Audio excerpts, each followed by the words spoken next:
দশবিধ সংস্কার। মনুসংহিতা, যাজ্ঞবাল্ক সংহিতা, পরাশর সংহিতা প্রভৃতি স্মৃতিশাস্ত্রে দশকর্মের বিধিবিধান বর্ণিত হয়েছে। গর্ভাধান। পিতামাতার দেহে ও মনে যেসব দোষ গুণ থাকে সেগুলো সন্তানের মধ্য দিয়ে প্রকাশিত হয়। এটা দেখে আর্য ঋষিগণ গর্ভাধান বিধি প্রবর্তন করেছেন। শুভলগ্নে সন্তানের জন্মদানের জন্য যে মাঙ্গলিক অনুষ্ঠান তাকে গর্ভাধান বলে। পুংসবন।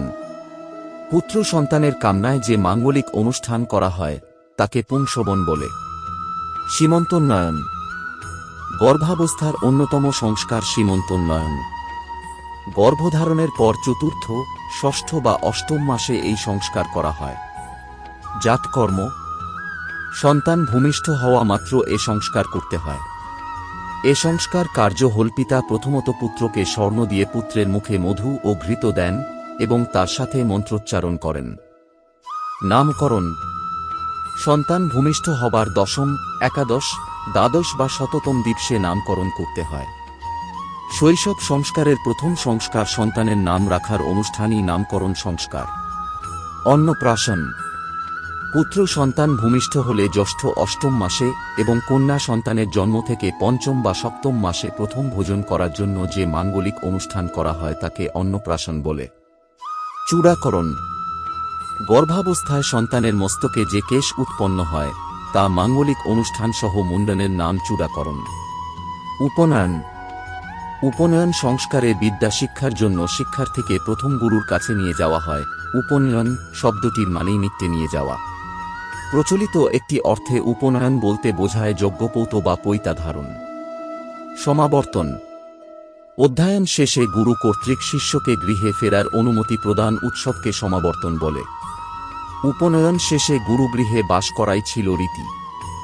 সেখানে পড়াশোনা শেষ করে গুরুর অনুমতি নিয়ে গৃহে প্রত্যাগমন করতে হতো।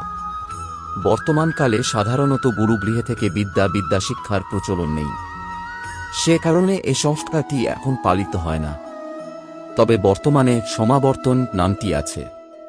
বিশ্ববিদ্যালয়ের সনদপত্র বিতরণ উৎসব এখন সমাবর্তন উৎসব নামে উদযাপিত হয়। যারা স্নাতক বা স্নাতকোত্তর পরীক্ষায় উত্তীর্ণ হয়েছে তাদের উপাধিপত্র প্রদান উৎসবই পূর্বকালের গুরুগৃহ ত্যাগের উৎসব বলে মনে করা যেতে পারে। বিবাহ। যৌবন অবস্থার সংস্কার। বিবাহ সংস্কার। বিবাহের দ্বারা পুরুষ সন্তানের পিতা হন, নারী হন মাতা। বিবাহের মাধ্যমে পিতা, মাতা, পুত্র, কন্যা প্রভৃতি নিয়ে গড়ে ওঠে একটি পরিবার।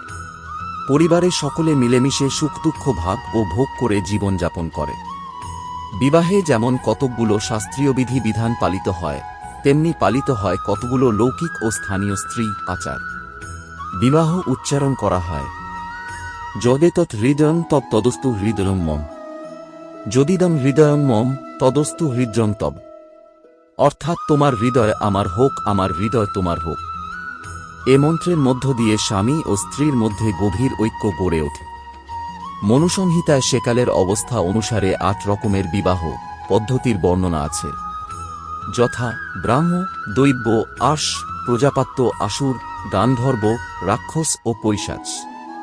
কন্যাকে বিশেষ বস্ত্র দ্বারা আচ্ছাদন করে স্বর্ণ অলঙ্কার ইত্যাদি দ্বারা সজ্জিত করে বিদ্বান ও সদাচর সম্পন্ন বরকে স্বজন আমন্ত্রণ করে যে কন্যা দান করা হয় তাকে ব্রাহ্মবিবাহ বলে।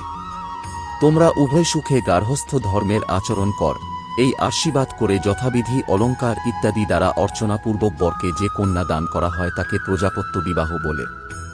বিবাহের নানা প্রকার পদ্ধতি সেকালের সামাজিক প্রথাকেই স্মরণ করে।